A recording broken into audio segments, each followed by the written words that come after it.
श्रद्धा सुमन सेवा समिति के संस्थापक स्व मोहनलाल जी सोनी के प्रथम पुण्य स्मरण के अवसर पर परिसंवाद कार्यक्रम आयोजित किया गया, जिसका विषय समाज सेवा का स्वरूप कल और आज रखा गया था। परिसंवाद के वक्ता साहित्यकार श्री हरिराम वाजपेयी, अभिभाषक श्री कमल गुप्ता, पत्रकार द्वय श्री चंदू गुप्ता एवं कीर्ति रण थे। कार्यक्रम के मुख्य अतिथि सांसद श्री शंकर लालवानी थे। विशेष अतिथि महामंडलेश्वर सर्वश्री डॉक्टर चैतन्य स्वरूप जी, अखंड धाम हंसपीठाधीश्वर रामचरण दास जी, पवन दास जी, हंसधाम नट राधे राधे बाबा, मंत्री दर्जा प्राप्त भागवताचार्य श्री पुष्पानंद जी, पवन तिवारी जी कांताफोर, ज्योतिषाचार्य श्री रामचंद्र जी शर्मा वैदिक, श्री दिनेश शर्मा जी, ट्रस्टी विद्याधाम, श्री अशोक भट्ट जी, मुख्य पुजारी खजाना गणेश मंदिर, श्री महेश शर्मा जी साई कथाकार थे। कार्यक्रम में इंदौर की विभिन्न सामाजिक संस्थाओं के पदाधिकारीगण व समाज सेवकगण उपस्थित थे, जिनमें सर्वश्री मुरली धमानी जी, गुर्गे बहरों का स्कूल, विनय जैन जी, कृत्रिम केंद्र, श्रीमती अलका गुप्ता जी, महेश दृष्टिहीन कल्याण संघ, मनोहर लाल जी सोनी मधुर, कवि एवं संस्था सचेतक सीताराम सोनी जी सी ए, विष्णु जी बिंदल, अग्रवाल समाज केंद्रीय समिति, विजय सिंह जी परिहार, राजपूत समाज, डॉक्टर चैतन्य सेठिया, सचिव श्रद्धा सुमन सेवा समिति आदि। कार्यक्रम का संचालन श्रद्धा सुमन सेवा समिति के अध्यक्ष श्री हरि अग्रवाल जी ने किया। स्वागत श्री राजेंद्र मोहनलाल सोनी ने किया व आभार राजेंद्र गर्ग ने माना। मंच पर विराजमान परम पूज्य परम आदरणीय हंसपीठाधीश्वर परम पूज्य महामंडलेश्वर श्री रामचंद्र दास जी महाराज, जिस प्रांगण में कार्यक्रम हो रहा है, अखंड धाम आश्रम के पीठाधीश्वर परम पूज्य महामंडलेश्वर श्री डॉक्टर चैतन्य स्वरूप जी, अखिल भारतीय ज्योतिष के प्रकांड विद्वान और उसके राष्ट्रीय अध्यक्ष हमारे परम स्नेही पंडित श्री रामचंद्र वैदिक जी, पंडित श्री दिनेश शर्मा जी, भागवत के विद्वान मर्मज्ञ श्री पवन जी और मंच पर विराजमान हंसदास मठ के महाराज जी के उत्तराधिकारी पवन दास जी एवं हमारे भार्गव जी और गणेश मंदिर के हमारे मुख्य पुजारी अशोक भट्ट जी और इस कार्यक्रम को प्रण गति देने वाले हमारी श्रद्धा सुमन संस्था के सभी पदाधिकारी, मातृशक्ति और मंच पर विराजमान सभी सम्मान्य अतिथिगण। आज हमारे श्री मोहनलाल जी सोनी जिनके प्रथम पुण्य स्मरण पर सबसे पहले तो मैं इनको पुष्पांजलि समर्पित करता हूँ। साथ में ही अभी आपने सभी पूर्व वक्ताओं के माध्यम से सुना कि सेवा को अगर अपने यहाँ पर प्रधान मानकर जो लोगों के बारे में बताया कि कुछ लोग छपाने में विश्वास रखते हैं, कुछ लोग करने में विश्वास रखते हैं। जो कर्म करते हैं उनका फल चाहे से यहाँ पर दिखे ना दिखे, लेकिन भगवान के यहाँ पर उनका फल जरूर लिखा जाता है। हमारे मोहनलाल जी सोनी ने चाहे से जितने भी चाहे से हमारे ये जो जिनके कोई भी लोग अस्थि विसर्जन नहीं कर पाते थे, चाहे से लावारिस रही हो और जिनके पास पैसे नहीं रहते थे, चाहे से संस्कार तक के भी, उनकी सेवा का कार्य भी वो करते थे। और कितने ही वर्षों से कृष्णपुरा छतरी पर जब से उनका कार्यक्रम होता था, उनके साथ आकर हमको भी इस कार्यक्रम में सम्मिलित होने का सौभाग्य मिलता था। तो मेरा कहना यही है कि अपने यहाँ पर तो हमारे यहाँ जगतगुरु रामानंदाचार्य भगवान का सिद्धांत है कि सेवा प्रधान है। जब अपन सेवा करते रहेंगे, सेवा का संकल्प अपन लेंगे, तो चाहे से इस मृत्युलोक में आपका लेखा जोखा हो ना हो, लेकिन भगवान के धाम उनका लेखा जोखा जरूर होता है। और आज जन्माष्टमी के दिन अपन लोग उनका प्रथम पुण्य स्मरण मना रहे हैं। तो भगवान श्री कृष्ण का एक नाम था मोहन, आज उनका प्रागट्य उत्सव भी है और उनका प्रथम स्मरण आज पुण्य स्मरण आज यहाँ पर है। तो इससे साक्षात प्रतीत होता है कि हमारे मोहनलाल जी सोनी भगवान के साकेत धाम को गए हैं और आज वो दिव्य दृष्टि और अपनी भक्ति के साथ यहाँ पर उनका विचरण हो रहा है। यही प्रतीत है कि जो आज अपन लोग उनको याद कर रहे हैं, यही उनके लिए स्वर्ग है, यही उनके लिए वैकुंठ है।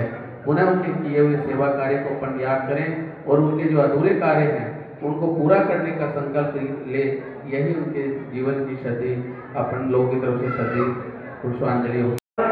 बचपन से ऐसे ही देखा मैंने उनको टोपी में, और वैसे वो हमेशा मतलब मुस्कुराते रहते थे। और जो गीता भवन में बड़े बड़े कार्यक्रम होते थे, वैसे वो अलग से ऐसे कार्यक्रम कर देते थे, और बड़े बड़े संत महात्मा उनकी बात मानते थे, और उनके निमंत्रण के कारण इंदौर आते थे और यहाँ पर कार्यक्रम करते थे।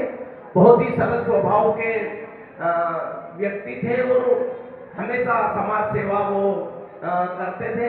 अस्थि विसर्जन वाला तो ये बाद का कार्यक्रम था, उसके पूर्व भी उन्होंने बहुत से धार्मिक और सामाजिक कार्यक्रम किए। मैं उनके चरणों में नमन करता हूँ। जय गणेश, धन्यवाद। सीताराम सीताराम सीताराम सीताराम जय सीताराम सीताराम सीताराम जय सीताराम सीताराम सीताराम सीताराम जय सीताराम सीताराम सीताराम सीताराम जय सीताराम सीताराम सीताराम सीताराम जय सीताराम सीताराम सीताराम सीताराम जय सीताराम।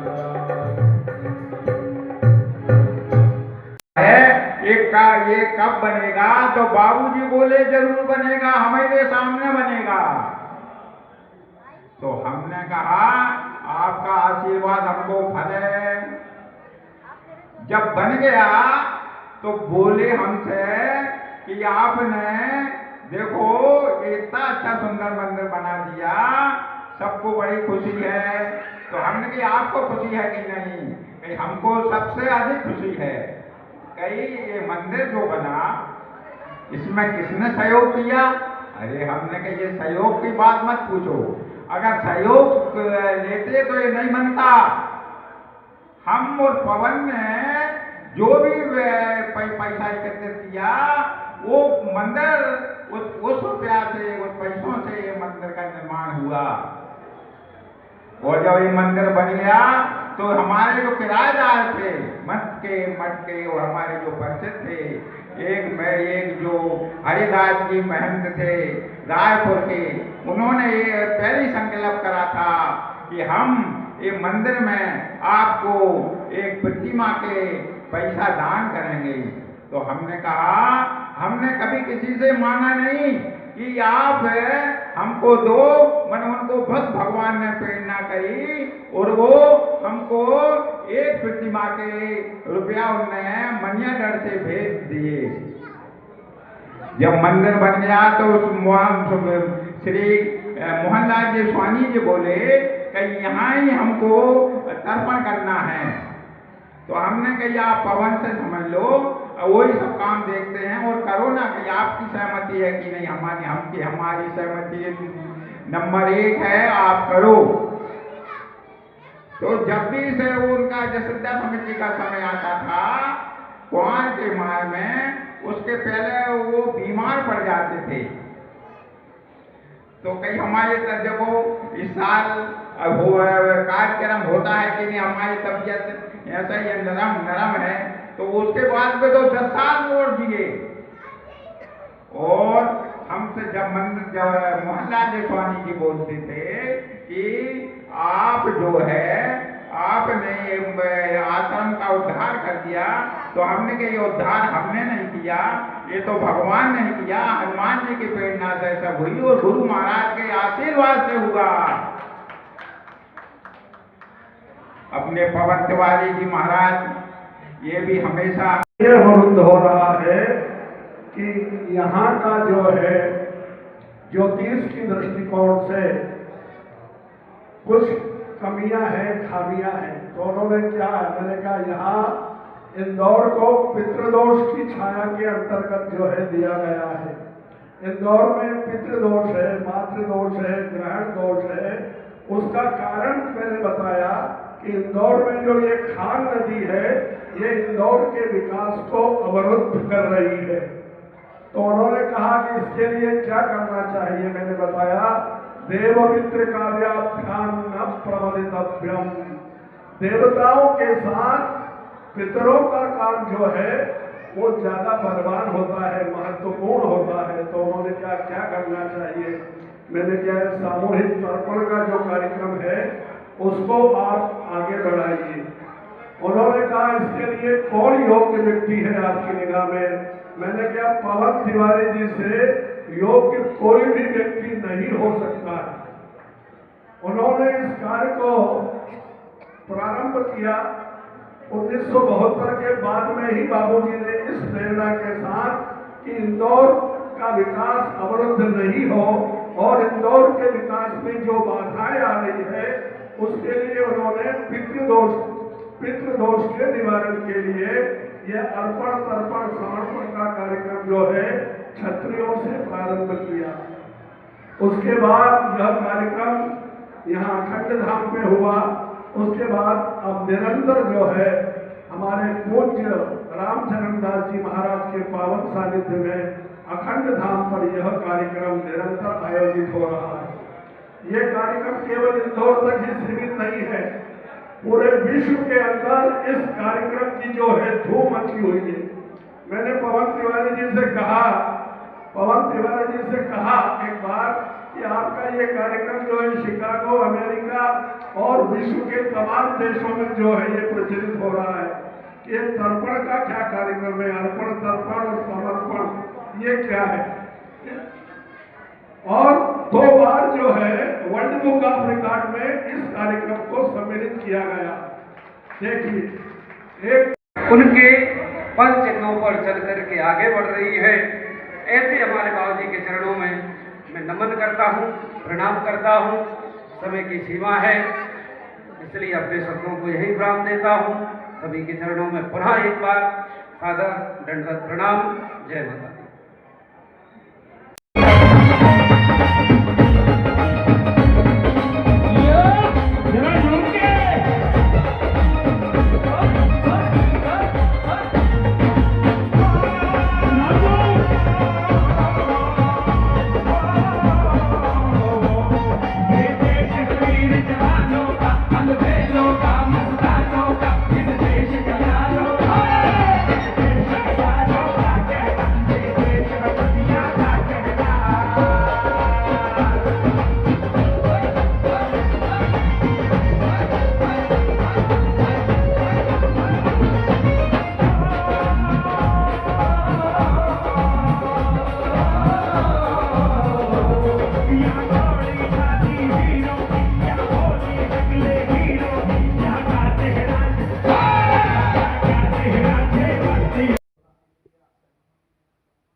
अपनी अभी दुबई की कथा इन्होंने श्राद्ध पक्ष के चलते इसीलिए छोड़ी और वियतनाम भी इसी पे जा रहे हैं कि इतना पुण्य प्रताप जो संतों का बाबू जी का मिला है तो उसके चलते समाज सेवा पंडित जी भी कर रहा है।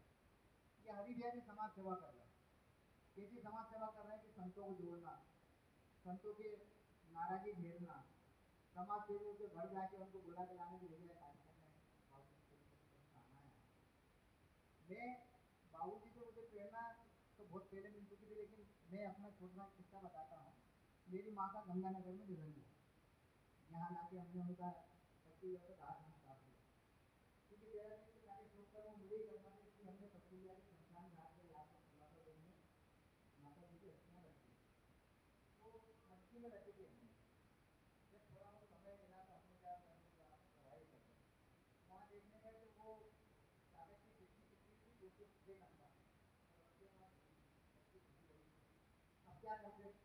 तो मैंने क्या करा कि मेरे दिमाग में बाबू जी थे कि यार अब नवाली संस्कृति का संचय कर देते। तो हमने पहले हाथ से होती थी, अब कैमरे आ गए। जब तक कैमरे वाला सक्रिय नहीं हो तब तक शाल भी नहीं उड़ेगी, हार भी नहीं पहनाया जाएगा।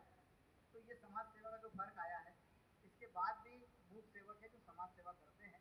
मैं उन सारे मूक सेवकों को प्रणाम करता हूँ, साथ ही अखबार वालों को भी प्रणाम करता हूँ क्योंकि वो 5 लाख 8 लाख देके समाज सेवी तैयार कर रहे हैं, लेकिन कम से कम इस बहाने अखबारों में 2-2 लाइन तो छपी जाती है समाज सेवा की। रमेश जी ने जब इंदौर से अखबार शुरू किया तो उनने मैं शुरुआत से टीम में जुड़ा था, तो उन्होंने कहा भाई साहब अपने यहाँ जो भी प्रेस नोट आए लेकिन 2 लाइन जरूर छपना चाहिए। प्रेस कॉन्फ्रेंस जो हमारा ऑफिस था प्रेस कॉम्प्लेक्स में वो बड़ी दूर था। बोले यार साइकिल से आदमी आता है, 10-12 रुपये टाइपिंग के खर्चा करता है, साइकिल से दौड़ता हुआ यहाँ आता है, तो कम से कम 2 लाइन तो छपे उसकी। तो वो 2 लाइन छपना जो शुरू हुई उससे समाज सेवा को विस्तार मिला। आज जो भी लोग समाज सेवा में जुड़े हुए हैं मैं सबको प्रणाम करता हूँ। मेरी बातों में कहीं कोई अन्यथा हो तो उसके लिए माफी भी चाहता हूँ। धन्यवाद।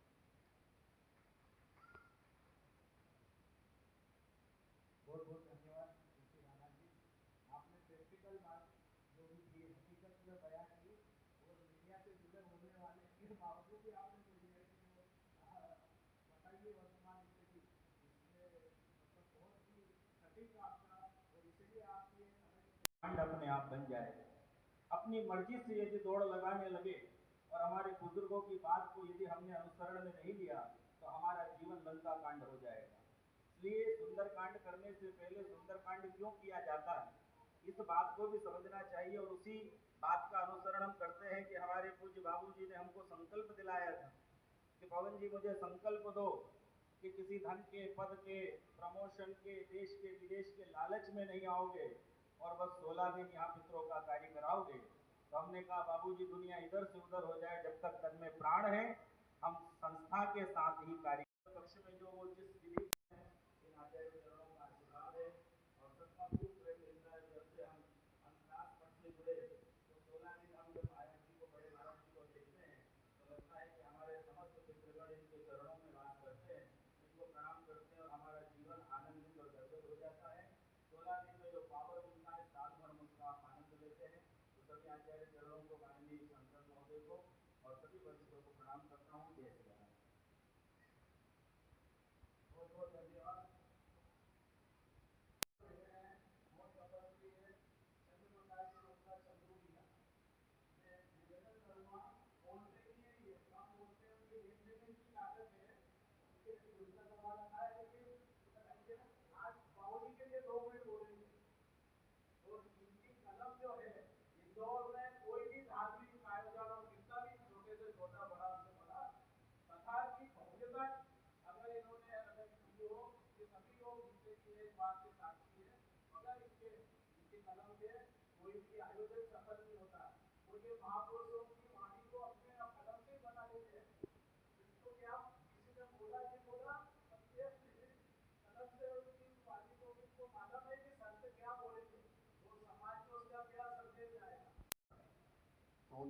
और सब इकट्ठा हुए थे और कुछ सुन रहे थे जो आज तक जीवन में वहाँ पे चल रहे, और ये सोनी जी के कारण है कि अखंड भी मेरे राजधानी की तरह याद रखा गया।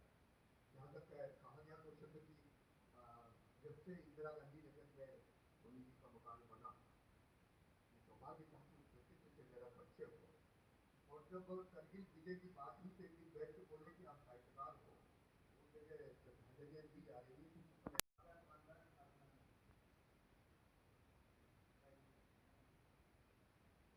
से मेरा 50 वर्षों से संपर्क रहा है, वो दोहरा संपर्क है।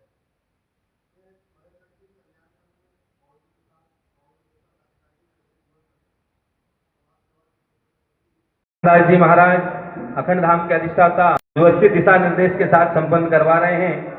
जो गलती बताना भी बहुत बड़ी समाज सेवा है। तो जो आलोचक भी हर कार्यक्रम का होना चाहिए कि आलोचक भी अगर कोई रहता है तो कार्यक्रम में सुधार आता है।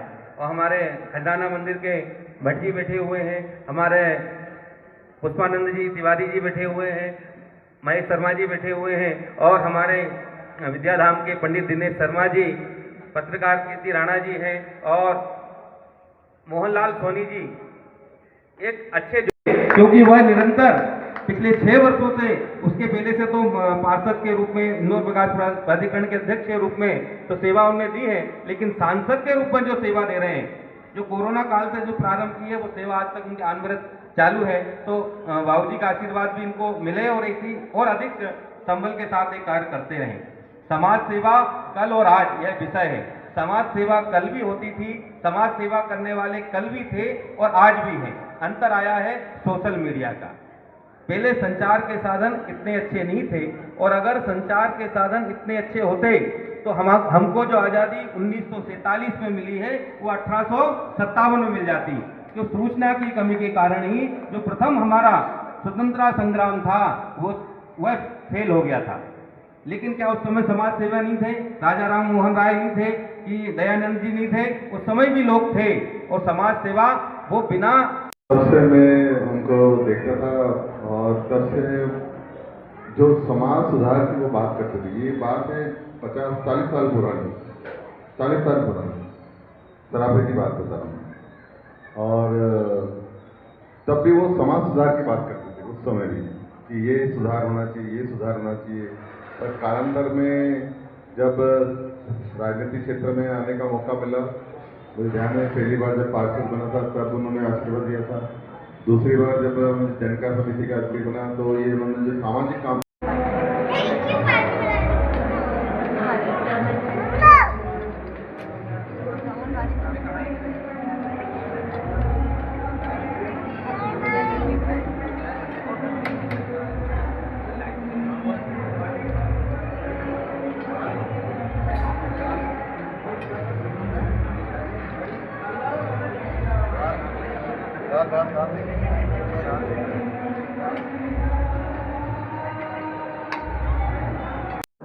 बाबूजी राजेंद्र जी से आज मतलब मोहनलाल जी का मतलब के भी मतलब वर्ष ही है, तो आप उसमें क्या मतलब उनको वो देना चाहेंगे?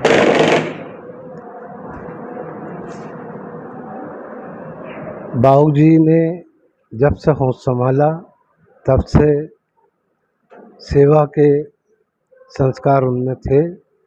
धर्म पर परमार्थ के प्रति उनका विशेष लगाव था। इंदौर के अखंड धाम आश्रम में संत महात्माओं की उन्होंने निस्वार्थ भाव से सेवा की, और परम पूज्य अखंड सच्चिदानंद मंडल के संस्थापक ब्रह्मलीन त्यागमूर्ति स्वामी श्री अखंडानंद जी महाराज की उन पर विशेष कृपा दृष्टि रही, और उन्होंने जो भी कार्य किए उसमें संतों और ब्राह्मणों का विशेष आशीर्वाद रहा। इसी उनकी पुण्यतिथि पर समाज को और दूसरे लोगों को भी बहुत कुछ दिया, संदेश दिया है, और बहुत कुछ उन्होंने मार्गदर्शन दिया है। और आज आपको पूरी जिम्मेदारी उनकी है, क्योंकि आपका नाम भी राजन है। राजन भी नाम एक भगवान का नाम होता है, और माता का नाम भी मोहन था, तो वो भी एक भगवान का नाम होता है। और आपके साथ में हरि अग्रवाल जी है, उनका नाम भी हरि है, तो मतलब हरि, मोहन और मतलब राजन, ये तीन नाम मिलके ऐसा मतलब एक चमत्कार करेंगे कि मतलब जो काम मतलब अधूरे रह गए होंगे, भूल चुके हैं, इसमें मोहनलाल जी ने ऐसा कोई भी काम अधूरा नहीं छोड़ा है। बाकी जो भी काम होगा वो मुझे पूरा विश्वास है आपके और हरि राम जी के माध्यम से पूरे होंगे, और उससे भी अच्छे काम होंगे, और उनका जो नाम अमर हुआ है वो कभी भी किताबों से नहीं हटा जाएगा। वो एक अमर नाम करके गए हैं। आप क्या बोल रहे हैं? मेरा तो यही कहना है कि भगवान की कृपा, संतों की, ब्राह्मण देवताओं की कृपा रही। बाबूजी के हर संकल्प को उनके आशीर्वाद से उन्होंने पूरा होते देखा, और साथ ही उनकी पूरे सहयोगियों की निष्ठा समर्पण भाव से अभी तक सब कार्य हुए हैं। इसमें विशेष तौर पर अखंड धाम आश्रम के परम पूज्य महामंडलेश्वर स्वामी डॉक्टर चेतन स्वरूप जी, जब उनकी तस्वीर को देखी तो ऐसा लगा कि जैसे वो इसमें मुस्कुरा रहे हैं, खुश हो रहे हैं इस कार्यक्रम को देखकर, और आपके उनका काम को देखकर बहुत खुश हो रहे हैं, मुस्कुरा रहे हैं। उनकी तस्वीर बोल रही है क्या? अब ये तो आप सब अनुभव कर रहे हो, मैं तो अपना कर्तव्य को निभाने की कोशिश कर रहा हूँ।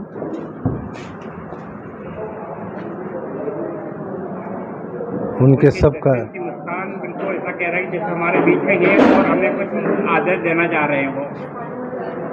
अब ये तो वो जाने, आप जानो।